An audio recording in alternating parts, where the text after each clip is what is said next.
So today we're going to do some more long division, more practice. The more we practice, the better we get.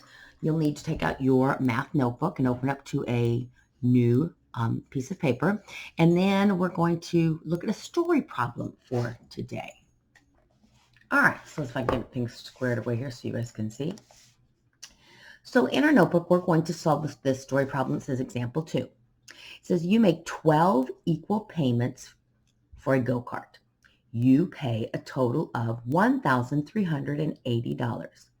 How much is each payment? So we want to find the number of groups of 12 in 1,380. So we have to find the quotient of 1,380 and 12 using long division. So we're going to solve in our notebook this problem. 1,380 divided by 12. Oh, let me move this up here now so you can see. All right, put that in our notebook. And then we're going to go ahead and solve this problem.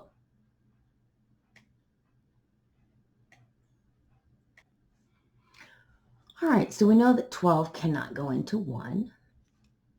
12 goes into 13 one time, which is 12.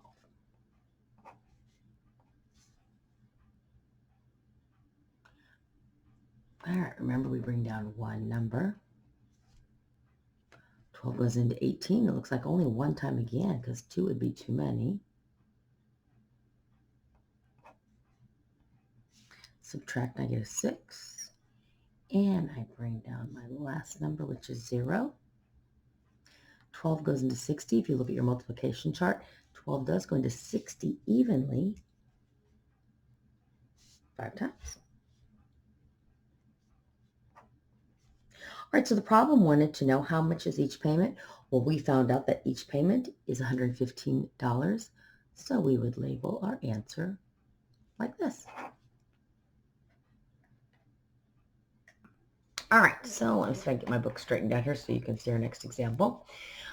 All right, so our next example says here in our textbook, a 301-foot high swing at an amusement park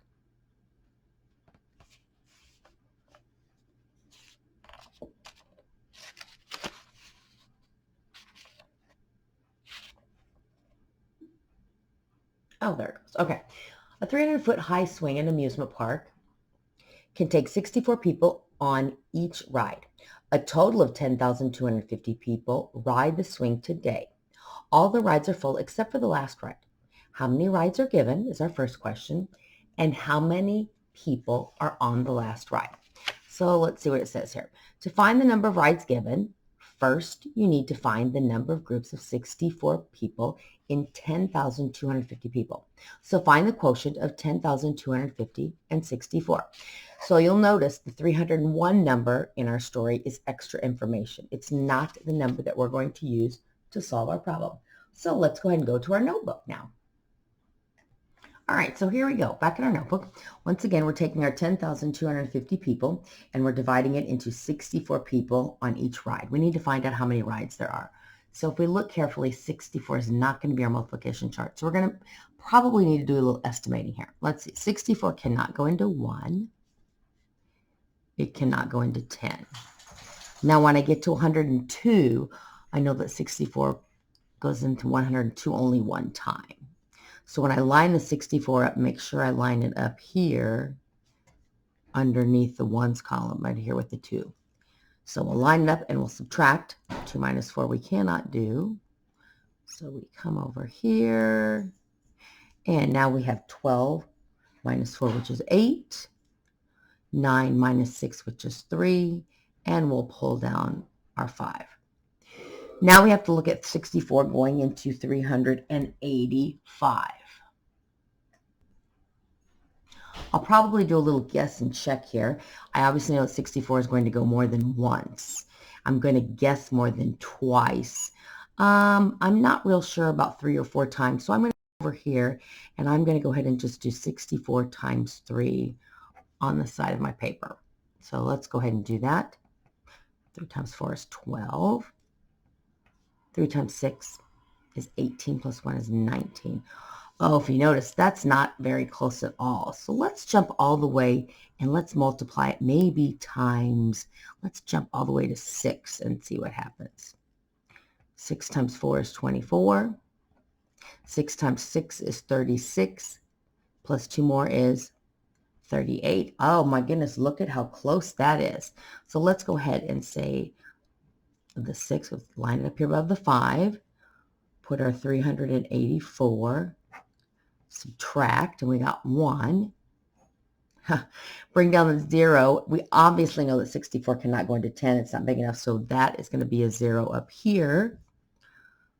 64 times 0 is 0, and we still have the remainder of 10. So backwards check mark would give me something like this. And I know that if I cut them both in half, divide by 2, that's going to be 5. And if I divide this by 2, so if I wanted to simplify this, it would be 32, then cut in half. All right. Now, if you recall, my question originally was to find out how many rides are given. Well, if I had 10,250 people and 64 people went on each ride, there were 160 rides given, but there was some leftover people here. There were 10 people left over. So that would mean I had 10 people that still got to take a ride. So we wouldn't say there was 160 rides. We would have to say they would have to give 161 rides so that these 10 extra people here could still get to ride. They're not going to fill the ride. 161 rides. Now let's go ahead and add this statement here so we got to answer the second question. And we'll say with 10 people on the last ride. Maybe you've ridden at an amusement park before, and sometimes the rides aren't full, but we've learned that if they put all 64 people on the ride, they'll fill exactly 160 rides. There's going to be some people left over, 10 people. They still get to ride. So that's why we're going to have 161 rides with 10 people on the last ride. Okay, so let's go back to our math book for today for our assignment. Your assignment is going to be on the same page that you had yesterday. If you know, we're at practice 2.6. Problems look very similar.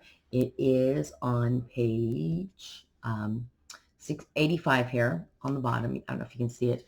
But we're going to look at the problems. Yesterday, your assignment was to do the odds so that you could check your homework yourself. Today's assignment will be to do the evens. Okay, so let's write down what today's assignment is going to be.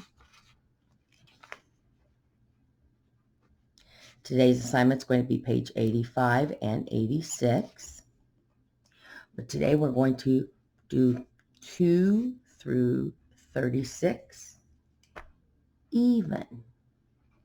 Okay, so these are our assignments. We are to always show all work. All right, so you guys can start working on your assignment now in class until the teacher asks you to stop.